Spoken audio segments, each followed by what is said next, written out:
Catholic photography. Be renewed by the Catholic faith.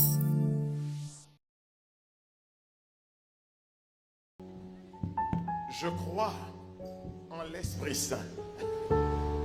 Il est Seigneur et il donne la vie. Ce soir, nous commençons un cheminement que j'ai intitulé « Cheminement de la vie dans l'Esprit ». Et au travers duquel nous nous sommes fixés un objectif, celui d'entrer dans une nouvelle expérience de Pentecôte personnelle. L'amen n'est pas venu jusqu'à moi. Je constate que plusieurs communautés nouvelles, nées du courant charismatique, plusieurs groupes de prière, nés du courant charismatique, et de nombreuses fondations nouvelles de vie consacrée, où pour la plupart, l'expérience de l'effusion de l'esprit n'est pas une expérience méconnue. Encore que le pape François invite toute l'Église, et en Côte d'Ivoire en particulier nos paroisses, font l'expérience dans la période avant Pentecôte, d'expérience de cénacle en vue d'une expérience de l'effusion de l'esprit. Je constate, disais-je, que je sens une régression, un recul dans l'expérience des charismes et dans leur exercice comme outil de mission pour l'annonce directe de l'évangile. Car ce qui est étonnant, c'est qu'on peut partager l'expérience du renouveau aujourd'hui et puis ne pas du tout être intéressé par la question des charismes. Quel paradoxe! Beaucoup ne ressentent plus l'urgence des charismes au service de la mission. Et j'ai bien peur que dans nos assemblées, il en devienne ainsi. Je constate donc un recul dans l'exercice des charismes. Et cela est en contradiction avec les enjeux de la mission en notre temps. Mon but, c'est donc de nous faire une proposition qui va créer en nous la faim et la soif d'entrer dans une nouvelle expérience de Pentecôte. J'espère qu'au bout de ce partage, une faim et une soif d'expérimenter le Saint-Esprit naîtra en toi. Car voyez-vous, l'effusion de l'Esprit est le fruit d'un désir. Nous allons lire en Jean au chapitre 7, à partir du verset 37.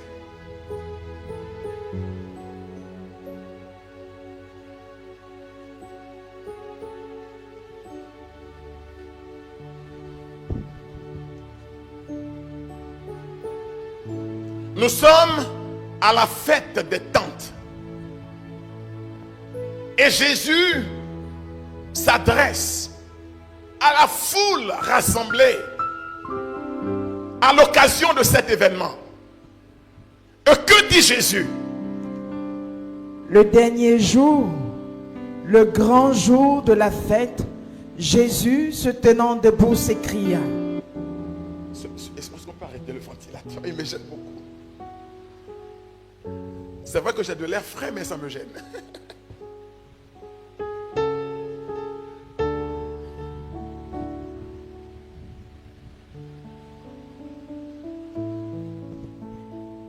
Le dernier jour, le grand jour de la fête, Jésus, se tenant debout, s'écria. Jésus debout s'écrie. Vous savez que la posture debout, dans la Bible, elle a une grande signification. Avant la résurrection de Jésus, la posture debout était la posture du prophète, de celui qui parle de la part de Dieu. Quand la Bible dit Jésus debout, ce que la Bible veut nous dire, c'est qu'il est dans la posture de celui qui parle avec autorité et qui annonce le message qui vient de Dieu. Jésus debout s'écrie d'une voix forte. Donc il parle un homme qui a autorité. Et qu'est-ce qu'il dit? Si quelqu'un a soif. Qu'est-ce qu'il a dit? Si quelqu'un a soif. Qu'est-ce qu'il a dit? Si quelqu'un a Je n'ai soif. pas entendu ce qu'il a dit. Si quelqu'un. Je n'ai pas entendu ce qu'il a dit. Si quelqu'un a soif. Y a-t-il ici des gens qui ont soif? L'affaire de l'effusion de l'esprit, c'est une affaire de soif.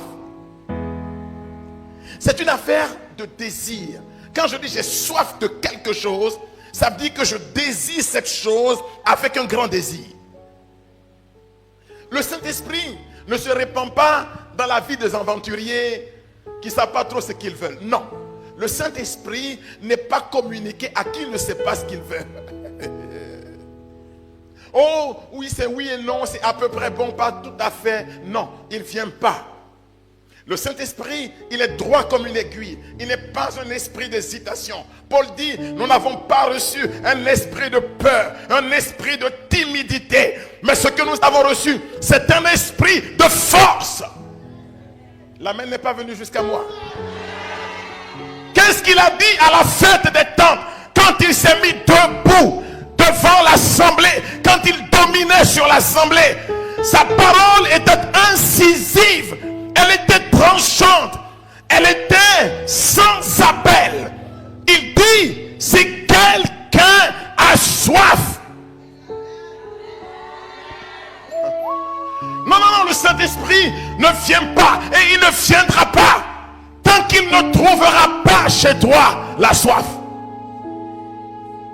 Je vous ai conduit dans ce cénacle pour susciter en vous une soif de quelque chose. Si tu veux vivre dans la médiocrité d'une expérience chrétienne, c'est comme tu veux. Si tu veux être à peu près bon, c'est comme tu veux. Mais si tu as soif, c'est comme Dieu veut. Ce n'est plus comme tu veux, mais c'est comme Dieu veut. Amen. Ah oui, oui, oui, oui. Amen. Le facteur qui déclenche les choses d'en haut, c'est la soif. La soif. Amen. Y a-t-il ici des gens qui ont commencé à avoir soif? Amen. Il le crie. Vous savez pourquoi il le crie?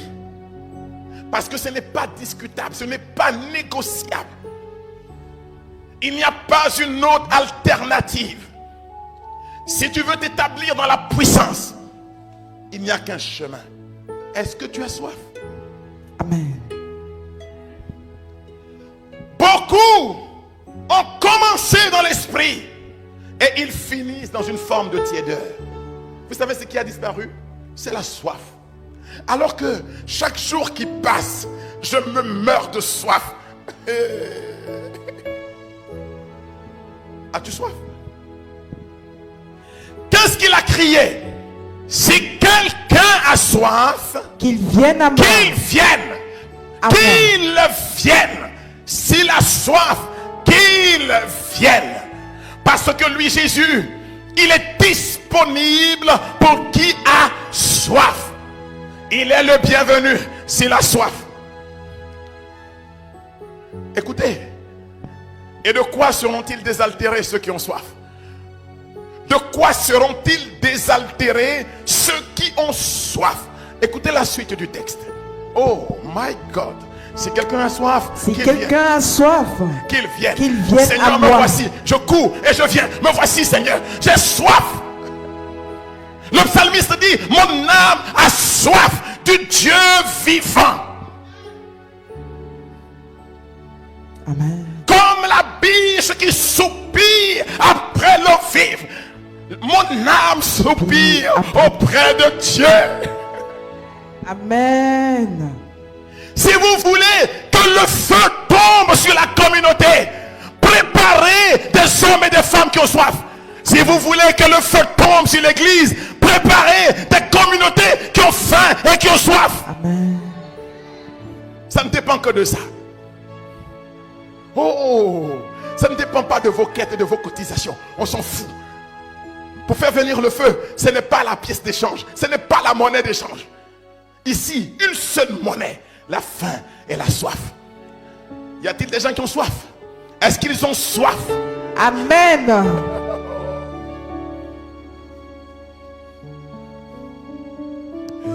Esprit de Dieu, viens. C'est la faim et la soif. Quand vous avez soif, il y a ce murmure en vous.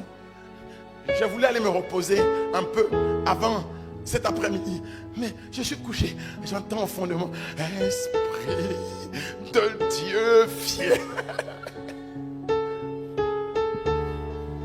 Ouais.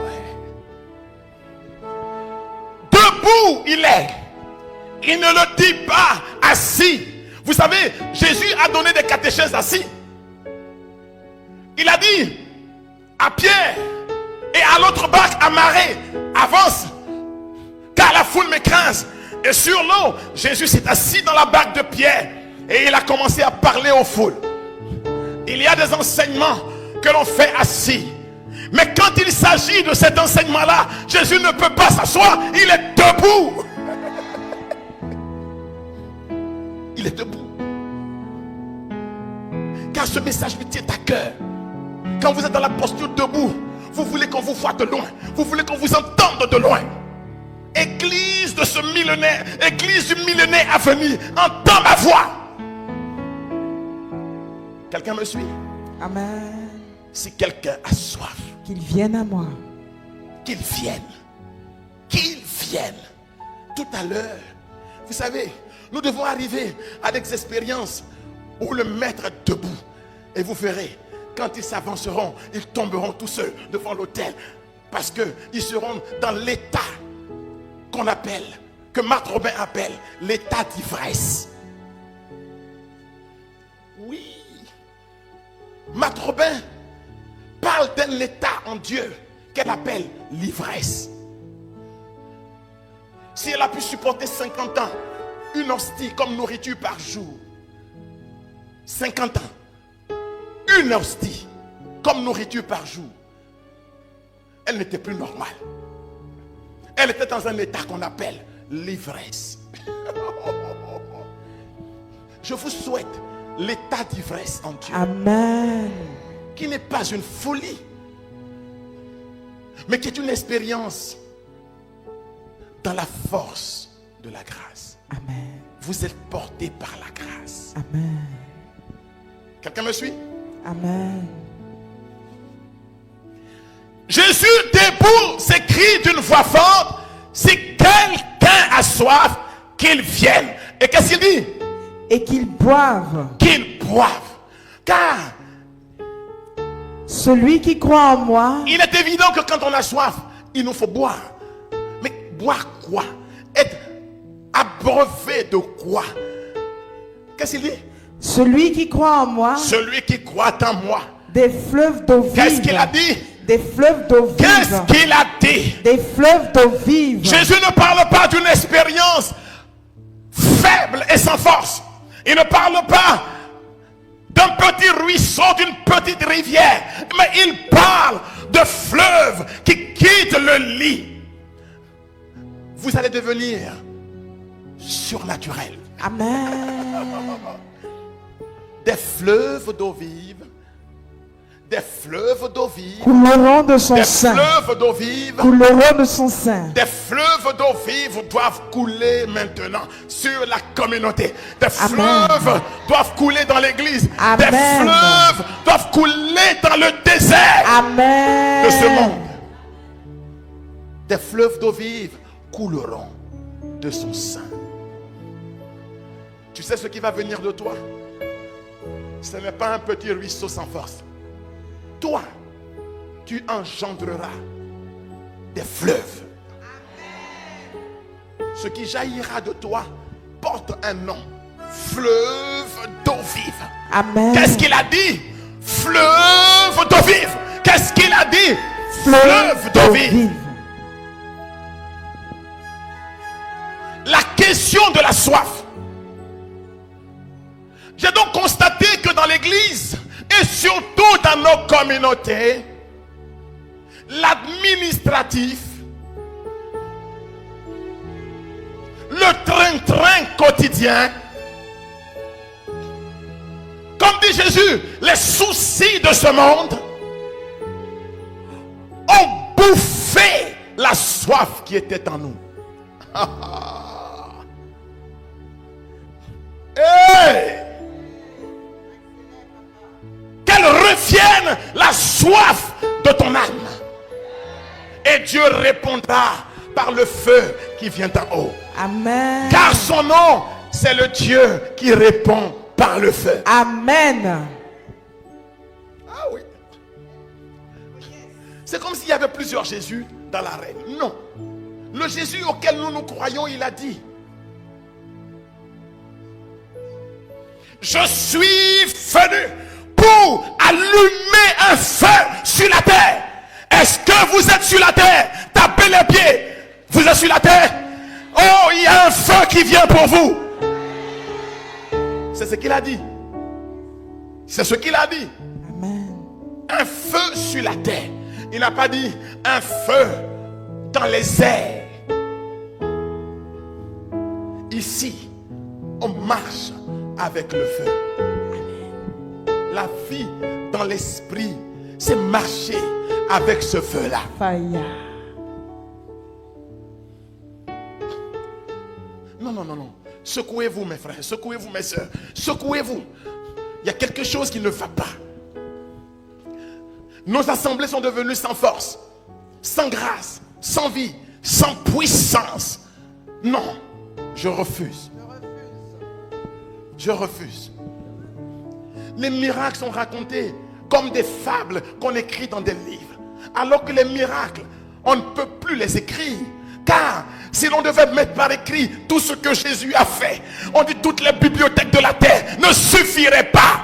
Ça veut dire que c'était chaque jour que cela s'accomplissait. Est-ce que ce Jésus a changé? Non. L'Épître aux Hébreux dit: Jésus-Christ est le même. Hier, il est le même. Aujourd'hui, il sera le même. Demain et après-demain. Amen. Oh. Il n'y a pas deux évangiles. Il y a un seul évangile. Et ça me brûle dans mon cœur. Un évangile. Il n'y en a pas deux. Pourquoi devons-nous raconter la gloire qu'ont vécu nos pères sans que leurs fils ne voient que ce qu'ils ont enseigné est vrai dans les faits, dans leur vie?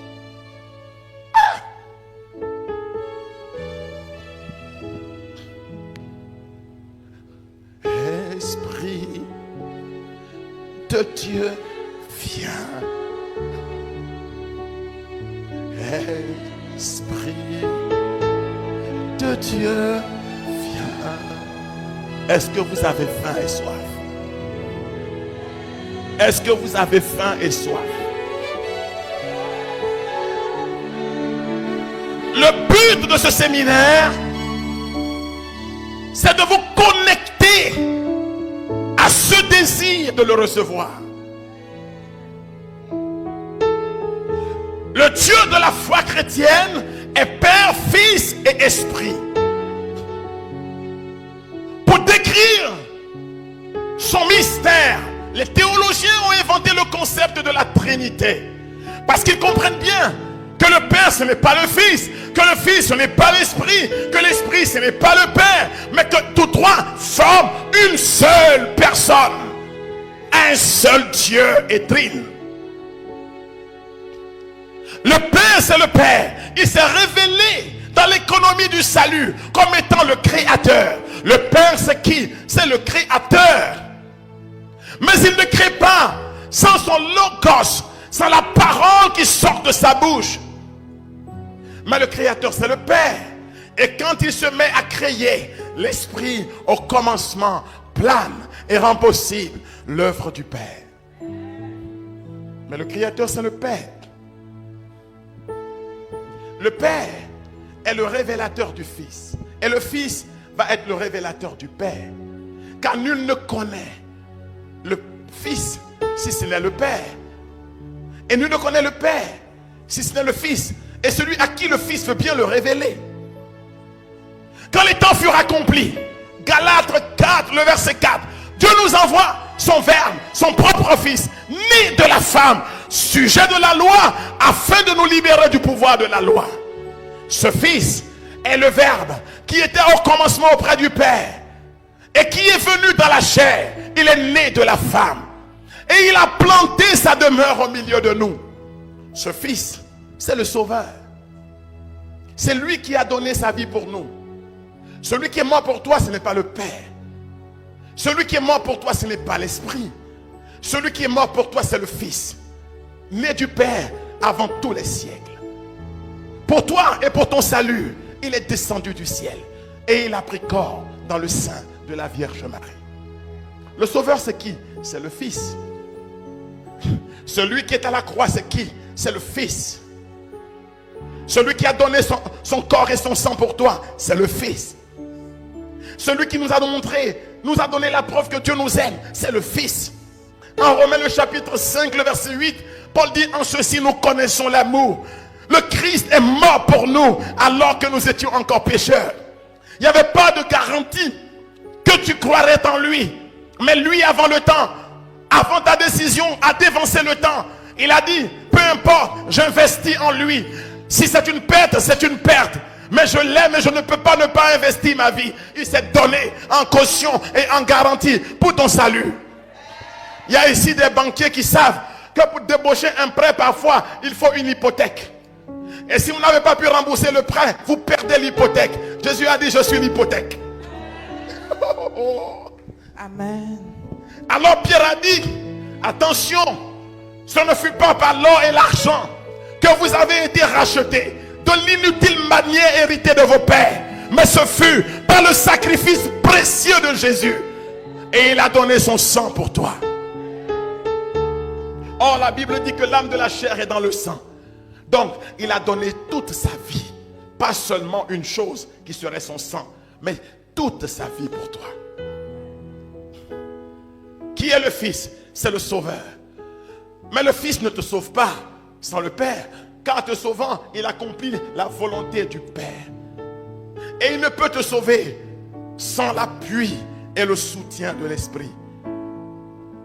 Voilà pourquoi il dit en Luc 4 à partir du verset 18: l'Esprit du Seigneur est sur moi. Qu'est-ce qu'il a dit? L'Esprit du Seigneur est sur moi. Écoutez bien, le Verbe de Dieu dans la chair, venu dans la chair, ne pouvait pas accomplir et réaliser l'œuvre du salut sans l'Esprit. Sans l'Esprit, il ne peut pas. Mais avec l'Esprit, il est rendu capable. Et l'Église va dire: non, non, non, que l'Esprit se repose. Je refuse. Je refuse. Non, je refuse. Non, ce n'est pas possible. Voilà pourquoi le Concile Vatican II a dit que l'Église ne vit pas qu'une fois la Pentecôte, mais que l'Église est dans un état permanent, dans un état continu de Pentecôte. Dans le livre de l'Apocalypse, l'Église appelée l'épouse parle avec l'Esprit. La Bible dit: l'Esprit et l'épouse disent viens. Donc l'épouse seule ne peut pas dire et faire venir le verbe l'époux. L'épouse seule ne peut pas. Elle a besoin de l'appui de l'Esprit. N'imaginez pas une église sans l'Esprit. En tout cas, pas l'église catholique. Esprit. Oh. Il doit venir ici. Le médicament pour révolutionner dans l'église, je connais son nom et je vous le prescris. Il s'appelle l'Esprit de Dieu. Et le catéchisme de l'église catholique dit, son nom propre, c'est Saint-Esprit. Est-ce que je peux entendre Saint-Esprit? C'est son petit nom au quartier de l'église. Les grands hommes l'appellent l'Esprit Saint. Mais au quartier, nous on l'appelle Saint-Esprit. Est-ce que vous êtes avec moi? Oui. L'Esprit du Seigneur est sur moi. Il m'a oint pour. Donc s'il ne me oint pas, il n'y a pas de pour. Je ne peux pas agir. Je ne peux pas agir. C'est le Fils, tête de l'église, a besoin de l'onction. Le corps, église, a donc aussi besoin de l'onction. Quelqu'un m'a suivi? Je veux créer en toi la soif. Je ne sais pas ce que tu es venu chercher, mais jette tout ça. Jette tout ça, ça n'a pas de valeur. N'encombre pas. Fais de l'espace. Parce que quand il vient, toute chose se met en ordre devant toi. Les choses s'alignent.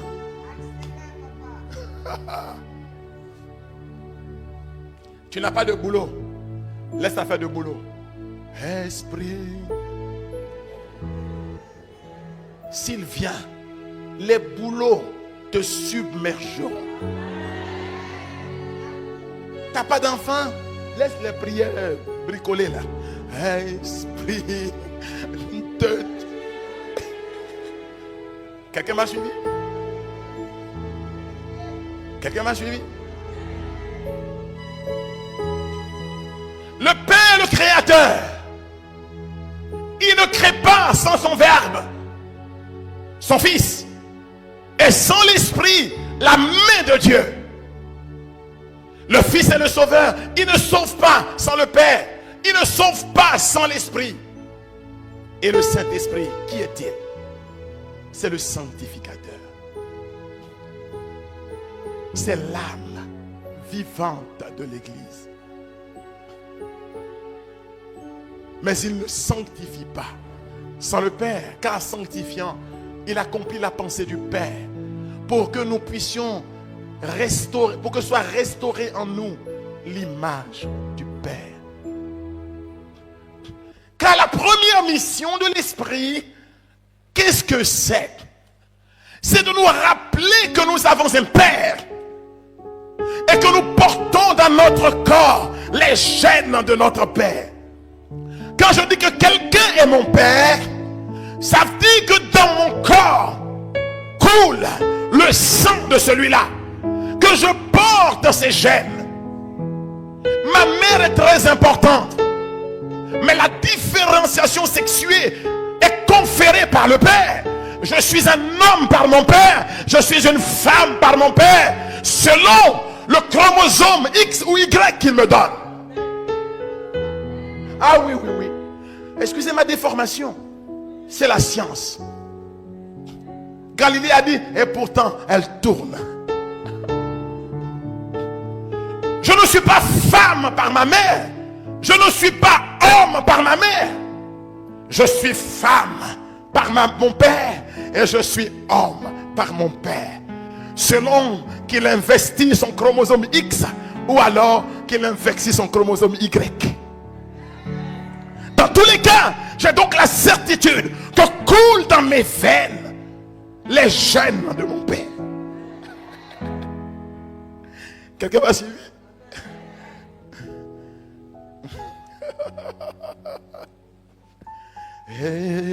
Esprit. Non, c'est tout. La parole de Dieu me fait quelque chose dans mon corps. Je ne sais pas pour vous. Le prophète a dit, elle avait dans ma bouche le goût du miel et dans mes entrailles l'amertume. Tu porteras des épreuves à cause d'elle, mais tu auras le bonheur que personne ne peut te ravir. C'est ça. Quelqu'un m'a suivi? Romains le chapitre 8, à partir du verset 26. Quelles sont les missions de l'esprit?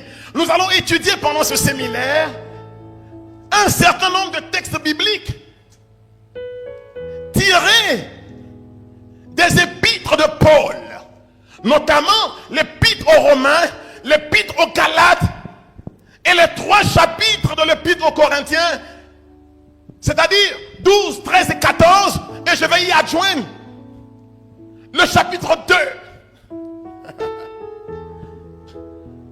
Nous avons une claire vision de ce qu'on va faire. Oui. Mais quand on aura fait tout ça, viendra le moment. Je voudrais demander à tous ceux qui nous écoutent, particulièrement les prédicateurs, les enseignants, les responsables de communautés de groupes de prière, s'il vous plaît, ce n'est pas une affaire de Regina Patis, c'est une affaire d'une opportunité pour que le feu tombe à nouveau. Donc si vous avez la chance de voir cette vidéo, n'hésitez pas, venez vous joindre à nous, pour que nous ne soyons plus que 12, mais que nous devenions les 120 qui étaient dans le cénacle. Ils étaient 12 qu'il avait choisi, avec qui il avait donné un nom. Mais quand il a dit restez à Jérusalem jusqu'à ce que vienne la promesse, les autres communautés, vous savez, parce qu'il n'y avait pas que la communauté de Pierre qui le suivait. On dit que sur le lac il y avait 2 barques. Donc il y avait la communauté de Pierre et il y avait une autre communauté, c'est-à-dire d'autres communautés. Quand la promesse est tombée, ils ont compris qu'il fallait se mettre ensemble. L'église a besoin de gens qui se mettent ensemble, de communautés qui se mettent ensemble. Amen. Nous ne sommes pas des sectes au sens du mot s'écarter, couper les uns des autres. Non, nous sommes ecclésia, nous sommes église, nous sommes rassemblés. Donc tous ceux qui entendent ce message, l'adresse c'est Yepougon, derrière la polyclinique EMI. C'est facile. Google et tu arrives. Dimanche prochain, le dimanche d'après. Et ça s'appelle Se Gâter.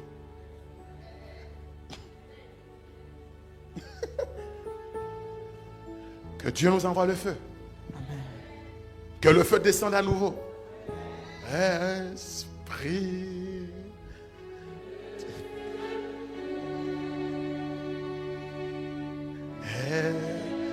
Esprit de Dieu. Tu désires cette expérience, c'est ton rendez-vous. Viens que toi et moi ensemble.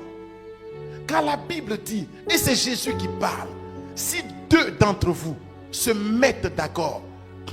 Il ne parlait pas donc seulement de 2 individus, mais il parlait aussi de 2 communautés ou de plusieurs qui peuvent se mettre d'accord. Et il dit, vous demandez quelque chose, particulièrement le Saint-Esprit, et quoi qu'il demande, cela leur sera accordé. Et il ajoute pleinement.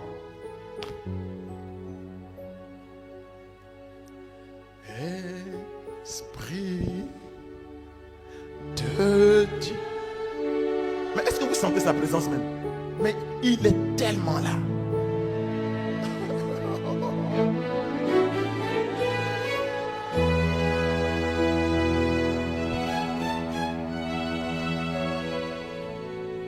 Romains le chapitre 8 à partir du verset 26. De même aussi, l'Esprit qui nous aide dans notre faiblesse, car nous ne savons pas ce qu'il convient de demander dans nos prières. L'Esprit nous aide dans notre faiblesse. Sans l'Esprit, nous sommes faibles. Église du Dieu vivant, ne te hasarde pas à mettre de côté l'Esprit, car sans lui, tu es sans force. Mais avec lui, tu es plus que vainqueur. Amen. Et comme nous ne savons pas quoi demander, Mais l'Esprit lui-même, écoutez bien. Pourquoi Paul dit lui-même? Parce que pour Paul, l'Esprit n'est pas une chose. L'Esprit n'est pas une énergie. L'Esprit n'est pas une force. L'Esprit, ce n'est pas une colombe. L'Esprit, ce n'est pas de l'eau. Ce n'est pas du vent. l'esprit, c'est l'esprit, c'est quelqu'un. C'est quelqu'un. L'esprit lui-même. Car l'esprit lui-même. Mais l'esprit lui-même intercède. L'esprit lui-même Intercède. intercède. Par des soupirs inexprimables. Par des soupirs Inexprimables. inexprimables. Et celui qui sonde les cœurs Et qui est celui qui sonde les cœurs? Connaît la pensée de l'esprit. la pensée de l'esprit. Parce que c'est selon Dieu qu'il intercède en faveur des saints. Nous ne savons pas prier, mais l'Esprit prie en nous. Que dit-il quand il prie en nous? Et quelle est sa mission quand il vient prier en nous? Quelle est la première mission de l'Esprit? Va au verset 16. Romains 8, le verset L'esprit 16. lui-même Encore lui-même. L'Esprit lui-même rend témoignage rend témoignage. à notre esprit. On s'arrête là un peu. Ça veut dire quoi? L'Esprit rend témoignage à notre esprit. Dans une autre version de la Bible, ça veut dire l'Esprit confirme à mon esprit, conforte à mon esprit, atteste à mon esprit. Quelle est la mission de l'Esprit? Me donner donc la certitude d'une chose. On dit rend témoignage à mon esprit, ça veut dire qu'il vient confirmer à mon esprit, il vient attester à mon esprit que L'esprit lui-même rend témoignage à notre esprit que nous sommes enfants de Dieu. oh oh, les amens ne sont pas venus vers moi. Amen. Je vous ai dit que nous sommes les fils de notre Père. Parce que nous portons en nous les gènes du Père. Le travail de l'Esprit, c'est de nous dire qui nous sommes. Attester à notre esprit Que nous sommes enfants que de nous Dieu. sommes Enfants de Dieu. Et le verset suivant dit, et nous le sommes vraiment. Quelqu'un m'a suivi? La mission de l'Esprit, c'est de te dire que tu n'es pas autre chose, mais que tu es enfant de Dieu. C'est pourquoi quand il prie par des gémissements, qu'est-ce qu'il dit? Il dit, papa, papa, papa, Abba, Père.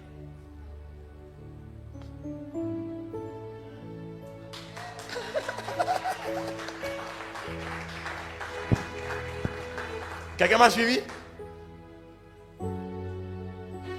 Le Saint-Esprit est donc une personne.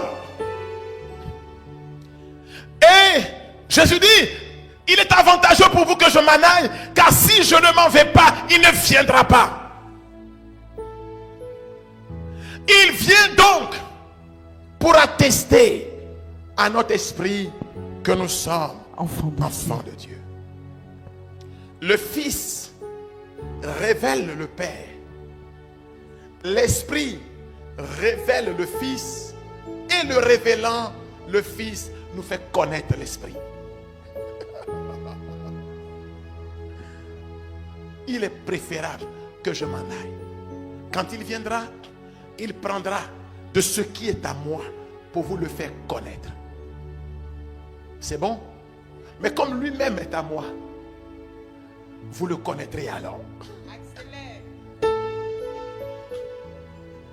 1 Corinthiens le chapitre 2 à partir du verset 6.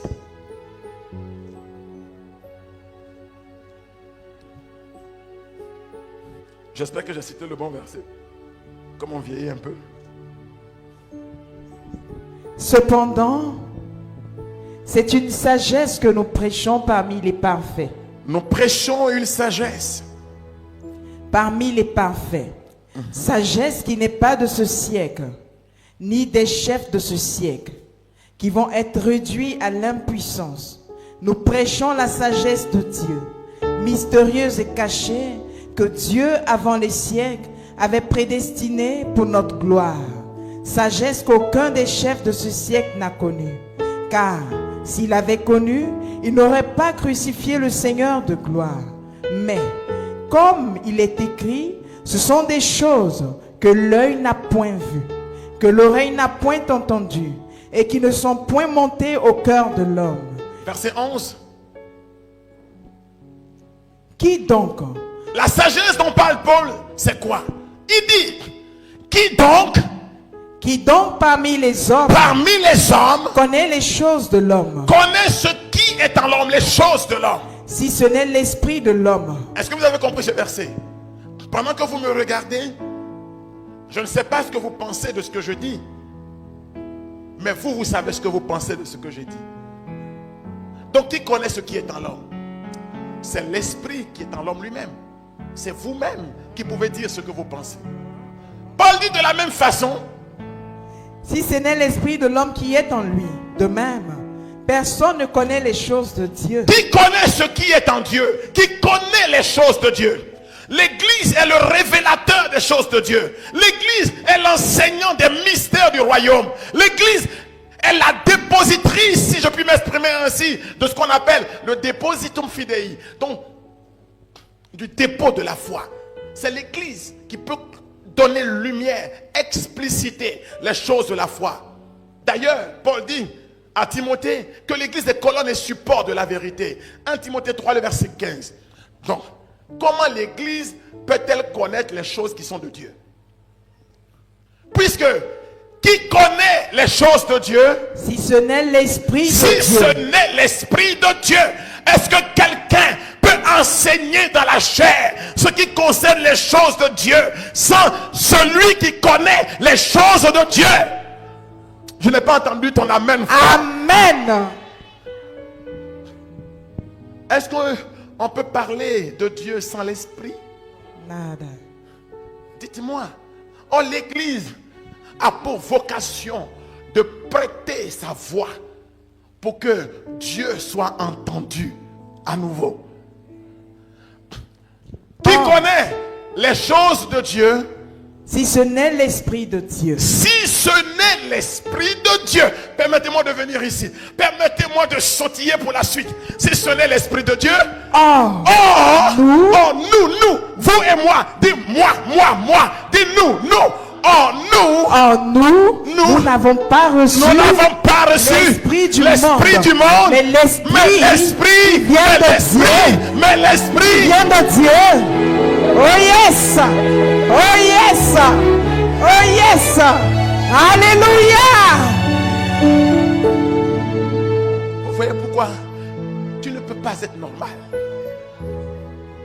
Parce que ce que tu as reçu est immense. Paul dit, devant ce que j'ai reçu de la grâce, je regarde tout le reste comme une ordure, balayure. C'est-à-dire, même si je n'ai plus rien, j'ai à suffisance ce que j'ai. Esprit, de Dieu vient. Un religieux triste, quelle tristesse pour lui. Un prêtre triste, quelle tristesse pour lui. Un baptisé triste, Jacob pour lui. Il ne sait pas ce qu'il a reçu. Et même si nous devons être attristés, Paul dit, c'est pour un peu de temps. De Dieu vient. Mon fils, donne-moi le son là. Tu ne peux pas fabriquer ça avec ton appareil là. Tu vois pas que ça me démange depuis. Oh. Laissez-moi écouter le chant là. Bénis-moi, mon enfant. Tu es dangereux. Bénis-moi.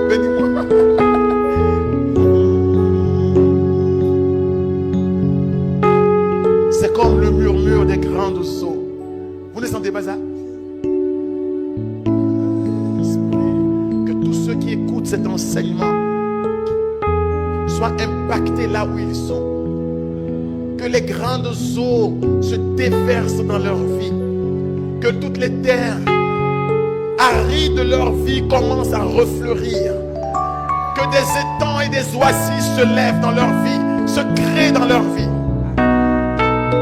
Que tous ceux qui aimaient Jésus et qui ont senti une régression dans l'affection pour Dieu soient revisités là où ils sont.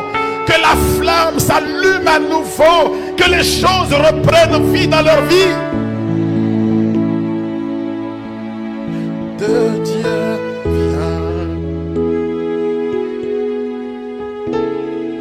vient Esprit. Aujourd'hui c'est l'enseignement 0.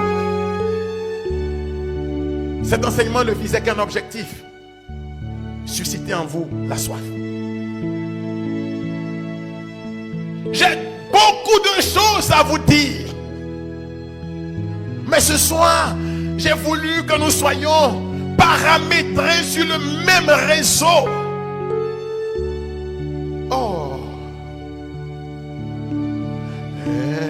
Esprit de Dieu, viens avec moi s'il vous plaît. Esprit de Dieu, viens.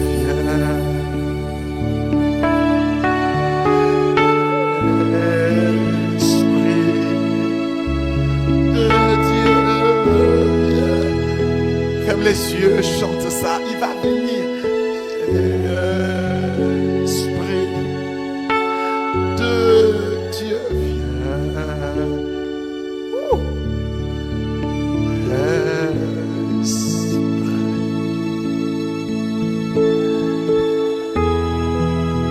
Le Saint-Esprit est une personne.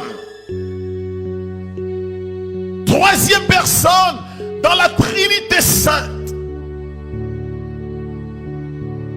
Il est le lien de communion et d'amour, la circulation de l'amour à l'intérieur de la Trinité. Le Père est tourné vers son Fils. Qui vais-je envoyer? Et le Fils répond parce qu'il est tourné vers le Père: me voici, envoie-moi. Le Père et le Fils partagent les mêmes pensées. Ils ont le même cœur, les mêmes sentiments, le même amour. Leurs pensées, leur cœur et leurs sentiments, c'est le Saint-Esprit qui les unit. Paul dit, la grâce de Jésus, l'amour du Père, il dit la communion, la circulation de l'amour, la communion de l'Esprit soit toujours avec vous. L'Esprit est l'Esprit de communion. L'Esprit qui unit tout le mystère de la Trinité et qui nous fait entrer et devenir participants de ce mystère. Grâce à l'Esprit, nous devenons comme Abraham qui se tient devant les 3 voyageurs qui passent sous le chêne de Mambré. Le chêne de Mambré est la représentation symbolique de l'Église. La Trinité est au cœur de l'Église. Et nous sommes le 4e homme, l'homme de la foi. Baptisés, nous sommes invités à venir rencontrer la Trinité sous le chêne, à l'ombre de Dieu dans l'Église. L'Église, c'est l'ombre de Dieu. Vous m'avez suivi un peu là? Oh oh! Oh oh! L'Église est un lieu de repos pour nos âmes. C'est la maison du Dieu vivant, la préfigure du royaume à venir. Et la vie dans l'Église est une anticipation de la vie à venir. Cette vie, elle est donnée par le Saint-Esprit. Le Saint-Esprit atteste à mon esprit que je suis un enfant de Dieu. Je suis un enfant de Dieu. Oh, oh. Ah, revenons aux choses sérieuses. Ah, vous êtes là devant moi là. Alléluia. Paul dit, ne l'attristez pas. Parce que le Saint-Esprit est une personne que nous devons connaître. Pourquoi Jésus nous l'envoie-t-il? Il nous l'envoie parce que aucune vie chrétienne n'est rendue possible sans le Saint-Esprit. Il n'y a pas possibilité de vivre chrétiennement sans le Saint-Esprit. Ça n'existe pas. Voilà pourquoi Quand les apôtres arrivent dans cette ville, où avait prêché, je crois, le diacre Philippe, je ne sais plus lequel, ils disent, avez-vous reçu le Saint-Esprit? Et ils lui répondent, nous ne savons même pas, nous n'avons même pas entendu parler d'un Saint-Esprit. Envoyez vos têtes ici. Effusion d'abord. Ça, tout ce que vous avez reçu là, c'est du bluff, du blablabla. Sans le Saint-Esprit, tout devient du blablabla. L'église serait une grande organisation caritative ou une école de morale. Punto et basta. Mais l'église est église parce qu'elle est habitée par l'esprit. L'esprit est l'esprit de l'église. 1 Corinthiens, le chapitre 14. Non, d'abord allons au chapitre 12. 1 Corinthiens 12. Et je termine avec ça. Ce soir, mon but c'était simplement de chauffer vos cœurs. Est-ce que les cœurs sont chauds? Est-ce que les cœurs sont chauds? Est-ce que les cœurs sont chauds? Vous donnez une envie. Vous donnez une envie. Vous donnez une envie.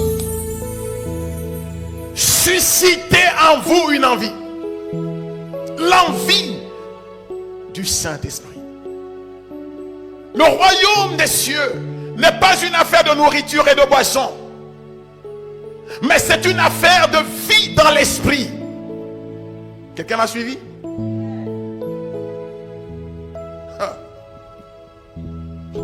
1 Corinthiens, le chapitre 12. On va aller jusqu'au verset 3. 1, 2 et 3. Pour ce qui concerne les dons spirituels, Que j'aborderai la semaine prochaine. je ne veux pas, frères, que vous soyez dans l'ignorance. Vous voyez, mais j'ai choisi le verset 1 et 2, pas parce que je vais les commenter, mais parce que vous voyez le contexte dans lequel le verset 3 va venir. Vous voyez, quand on parle de l'esprit, Paul ne veut pas qu'on y soit dans l'ignorance.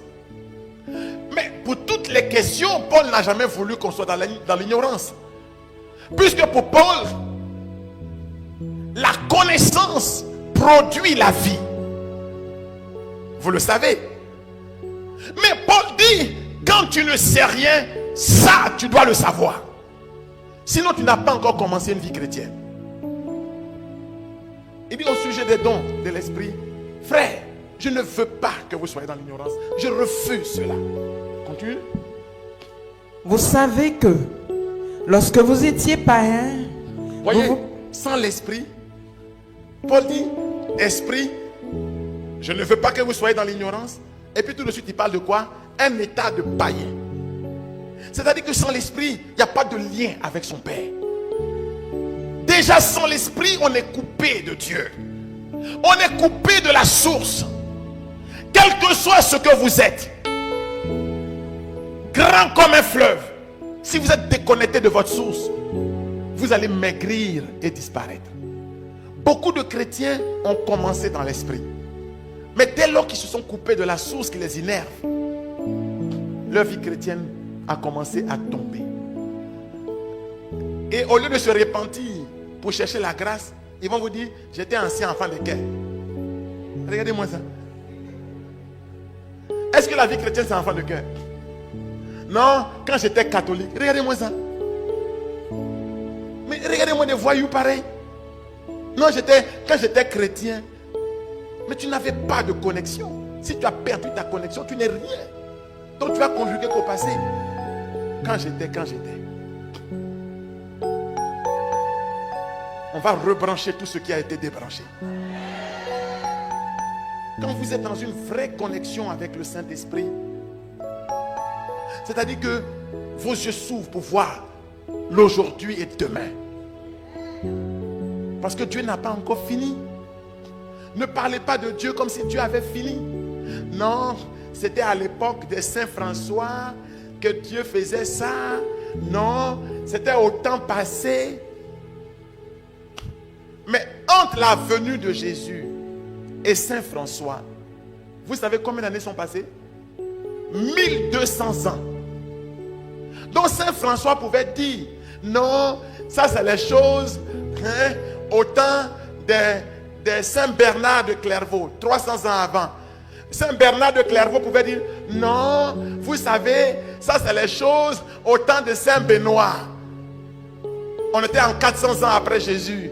Benoît pouvait dire, non, ça c'est les choses au temps de Saint Antoine, l'anachorète, 100 ou 150 ans avant. Lui pouvait dire, non, ça c'était au temps de Polycarpe et de Irénée, 200 ans avant. Non, c'était au temps de Pierre et de Paul. Regardez-moi ça. Chacun peut dire c'était au temps d'eux. Les frères dominicains dans les années 1300, quand ils ont commencé à sortir pour partir loin de leur base, la cape qu'ils portaient, on dit que quand ils arrivaient devant des fleuves, ils n'avaient pas de navire pour traverser, mais ils sentaient que les gens de l'autre côté de la rivière avaient besoin d'entendre l'évangile.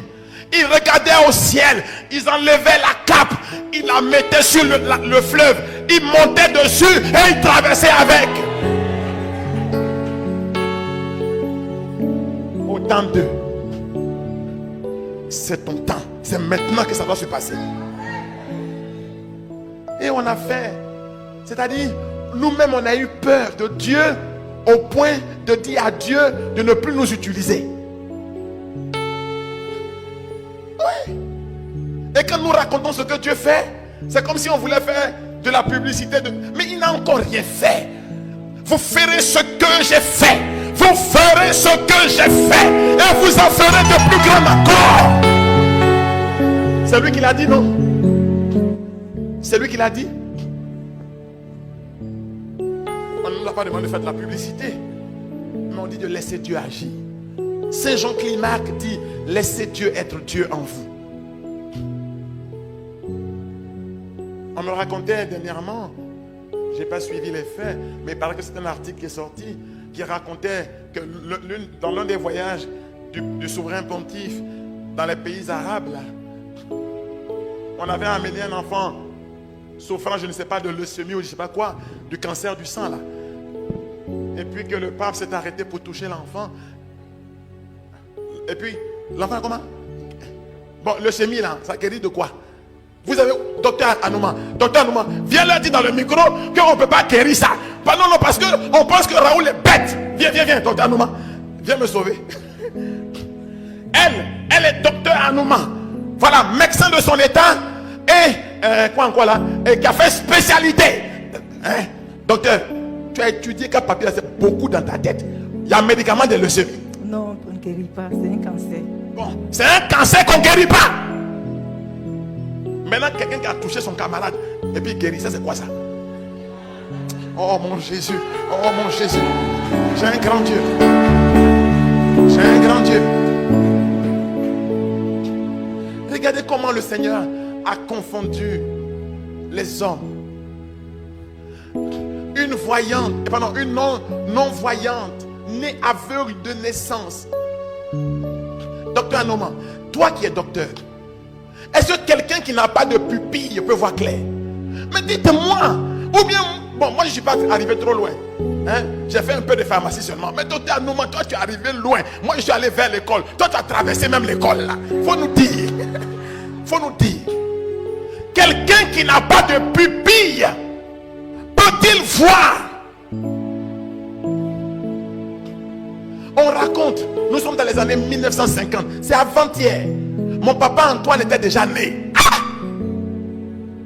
Il est né en 1932. Et puis c'est un vert. Il avait toutes ses dents. Il savait faire main comme ça tout ça.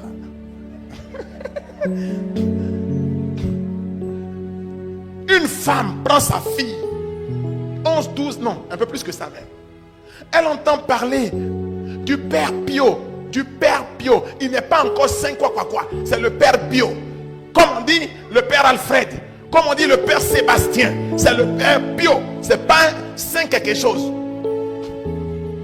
Elle dit que le Père fait prier. Comme on dit le Père Abécan. Fait prier quelque part. Elle dit je vais aller me confesser. Même pas prière. Il fait messe. Qui est le sommet de la prière quand même. C'est-à-dire que ce n'est pas une assemblée exubérante où on vend des illusions aux gens. Vous comprenez? C'est des gens sérieux. Tranquilles. Parce qu'on pense que quand tu prêches et que tu cries, tu n'es pas sérieux. Mais allez dire aux gens que notre façon de prêcher, nous autres maintenant, là, ça ne vient pas de chez les protestants. Ah non, soyez tranquilles. C'était la façon de prêcher des augustiniens dans l'église. C'est comme ça que les augustiniens prêchaient, que les carmes prêchaient. C'est comme cela que les premiers franciscains prêchaient, que les dominicains prêchaient. Prêcher avec des seaux de manche n'est pas la propriété des protestants. D'ailleurs, le papa des protestants, c'est un catholique. Je ne sais pas si vous le savez. Il s'appelle Luther. C'est un de mes confrères. Et puis il a laissé le sacerdoce. Mais les gens, de quoi ils parlent? Mais de quoi parle-t-il? De quoi parle le film? Est-ce qu'il y a une église qui existe qui n'a pas sa racine dans l'église catholique? Ça existe? Vous connaissez? En 1500, quand ils sont nés là, ou vers 1600 là-bas, là, ils sont nés de qui? De Luther. En tout cas, si c'est Luther qui est leur papa, Luther là, c'était un prêtre. Il a été formé dans nos séminaires. Il n'a pas appris ailleurs. Non, soyons clairs. Et malgré qu'il soit parti de l'église, lui au moins il a respecté l'église. Comment? Parce qu'il sait que quand un prêtre quitte l'église pour aller se marier, il ne célèbre plus la messe.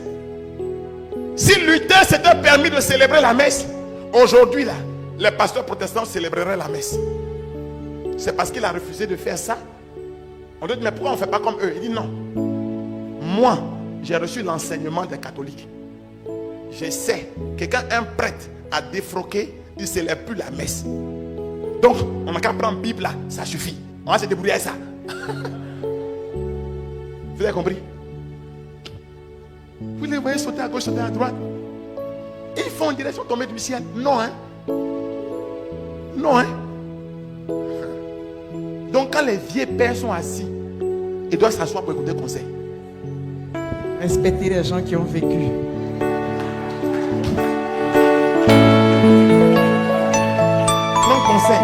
Prends conseil. Comme sur l'eau là, il y avait la barque de Pierre. Et puis il y avait une autre barque. Mais cette barque suivait qu'était la barque de Pierre. C'est pourquoi quand le filet était rempli, eux aussi sont venus pour tirer. Donc tous ceux qui sont à côté, puis ils tirent un peu, là, on va tirer. Mais tu ne peux pas remplacer la barque de Pierre. La vie là, c'est comme ça. Débrouille-toi un peu. Mais il ne faut pas dire que tu es devenu le Coran. C'est rentré.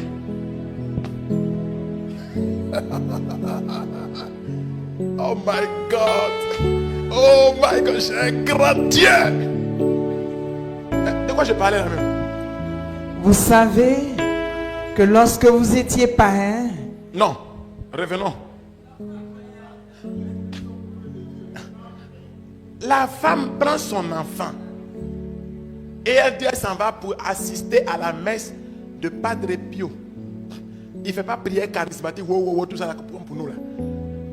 Et puis elle va se confesser. Elle va avec son enfant, elle assiste à la messe, elle se confesse, elle réussit à avoir un petit rendez-vous. Parce qu'il y en a ici, quand tu as un rendez-vous là, tu es mort. Ça veut dire qu'il faut que ça cesse sur toi pour savoir que tu as prié. Comme si c'est la quantité qui fait l'affaire là. Mais elle a trouvé un petit rendez-vous et le père lui a fait signe de la croix sur le front. C'était tout. Elle prend sa fille qui ne voit pas clair et elle reprend le train. Comme voyager d'ici jusqu'à aller au Niger en train. Elle reprend son train et le train s'en va. La fille est assise avec sa maman, elle cause, la maman cause avec la fille. Et puis tout d'un coup, la fille dit à sa maman, ah maman, regarde le bateau là qui est sur l'eau, regarde son voile. La maman, elle ne regarde pas. Toi tu connais bateau. Tu connais qu'à son voile. Donc la maman la regarde. Et puis la maman regarde. Quand la femme fait comme ça, ils étaient en train de passer au port de la mer et le bateau était là avec son voile. La femme regarde son enfant. Les yeux là ne sont pas devenus normaux. Pupille là n'est pas là. On a envoyé la fille à l'hôpital. On examine. Dans l'œil là, c'est un trou noir. Il n'y a rien dedans. Mais elle te regarde et puis elle te décrit. Comment tu peux expliquer ça? Comment tu peux expliquer ça? Tu es obligé de la fermer et de tomber à genoux devant sa majesté divine. Isaïe 6, ce matin, il dit: j'ai vu le Seigneur sur un trône très élevé. Pas un trône élevé, mais un trône très élevé. Ça veut dire que quand il est sur son trône, tout ce qui est sur son trône est sous ses pieds. Car son trône est très élevé. Avez-vous vu son autorité? Son trône est très élevé. Alors, ça, c'est ce que le Seigneur fait. Et il donne ces petits clins d'œil. Pas qu'il ne fait que ça, mais ces petits clins d'œil pour nous dire que nous devons désirer Dieu d'un grand désir. Désirer Dieu d'un grand désir. 1 Corinthiens 12, 1, 2 et 3. Je termine. J'ai trop parlé. Pour ce qui concerne les dons spirituels, je ne veux pas, frère, que vous soyez dans l'ignorance. Vous savez que lorsque vous étiez païens, dans votre vie ancienne, sans vous l'esprit, laissiez entraîner vers les idoles, les muettes. Quand on n'a pas l'esprit, on est attiré, on est pris par les idoles muettes. Selon que vous étiez conduits.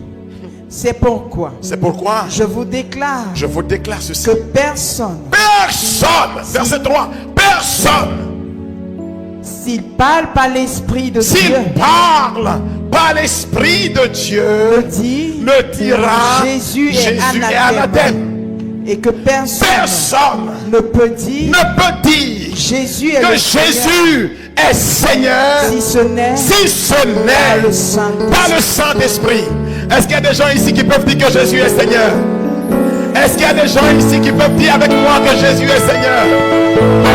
Alors que le Saint-Esprit descend sur vous pendant ce séminaire pour la plus grande gloire de Dieu qui vit et règne pour les siècles des siècles. Amen. Esprit de Dieu, viens.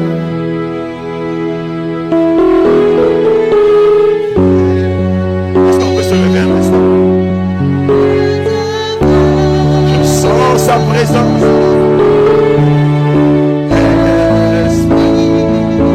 Invitez vos frères, vos amis, vos connaissances, les groupes de prière pour le rendez-vous du dimanche prochain.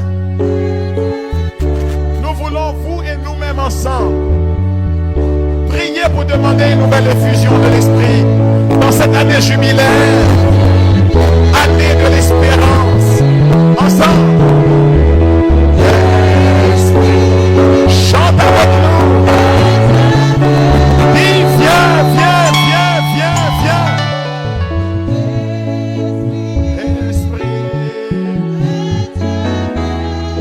Dis-lui, viens, viens, viens.